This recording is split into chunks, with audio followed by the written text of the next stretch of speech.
আমার সিনেমা বানানো, আমি জীবনে একটা জিনিসই পারি, সিনেমা বানাতে। তো আমি সারা জীবন মানুষের জন্য সিনেমা বানিয়ে যাব। সামনে আমার আরেকটা ওটিটি আসছে আমার খুব পছন্দের, অমীমাংসিত, যেটা আমি আপনাদের গল্প বলার চেষ্টা করছি। দুজন সাংবাদিকের মৃত্যু মানে হত্যা নিয়ে ছবি বানানোর চেষ্টা করেছি। সেটা আশা করছি খুব তাড়াতাড়ি সেন্সরে সার্টিফিকেট পেয়ে যাবে। তা আমি এনজয় করি সত্যি ঘটনার ছবি বানাতে।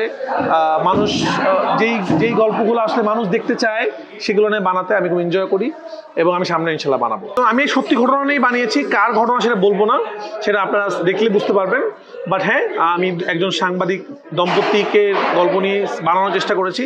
কারণ নামটা বলতে পারছি না, কারণ এক্স্যাক্টলি তাদের গল্প না, কিন্তু ইন্সপায়ার হয়েছে অনেক গল্প থেকে। তো আমি চাই খুব তাড়াতাড়ি সেন্সর বোর্ড এই ছবিটাকে সার্টিফিকেশন দিবে, এবং এই ছবিটা খুব তাড়াতাড়ি মানুষ দেখতে পারবে। যদি হলে দেখতে পারবে, ওটিটিতে দেখতে পারবে, কিন্তু আমি চাই দেখুক, কারণ আমার এরকম সাহসী গল্প বলতে ভালো লাগে। আমার সিনেমা বানানো, আমি জীবনে একটা জিনিসই পারি, সিনেমা বানাতে। তো আমি সারা জীবন মানুষের জন্য সিনেমা বানিয়ে যাব, সাহসের সাথে বানিয়ে যাব, সত্যি ঘটনা সিনেমাতে দেখাবো।